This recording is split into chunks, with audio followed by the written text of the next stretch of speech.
भेड़िया ने किया बंदर पर हमला। गहरी रात का समय था और जंगल की शांति में अचानक कुछ हलचल हुई।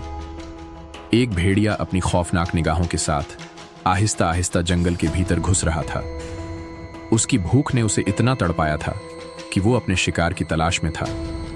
तभी उसकी नजर एक बंदर पर पड़ी जो एक पेड़ की शाखा पर आराम से बैठा था, जैसे उसे दुनिया की कोई फिक्र न हो। भेड़िया धीरे धीरे पेड़ के पास पहुंचा और अपनी छाया की तरह बंदर की ओर बढ़ने लगा। बंदर ने जब सुना कि कुछ आ रहा है तो उसने पलट कर देखा। उसकी आंखों में डर की झलक थी, लेकिन उसने सोचा कि शायद वह जल्दी से पेड़ की ऊंचाई तक चढ़ सकता है। लेकिन तब तक भेड़िया ने अपनी तेज रफ्तार से उस पर हमला कर दिया। एक झपट्टे में भेड़िया ने बंदर को अपनी पकड़ में ले लिया। बंदर ने चीखते हुए खुद को छुड़ाने की कोशिश की, लेकिन भेड़िया के पंजे इतने मजबूत थे कि वह उसे छोड़ नहीं पा रहा था। जंगल की घनी रात में बंदर की कातर आवाजें गूंज रही थीं, लेकिन कोई सुनने वाला नहीं था। भेड़िया ने अपनी शिकारी दृष्टि में बंदर को पूरी तरह से घेर लिया था और फिर एक भयावह दृश्य में उसकी जान ले ली।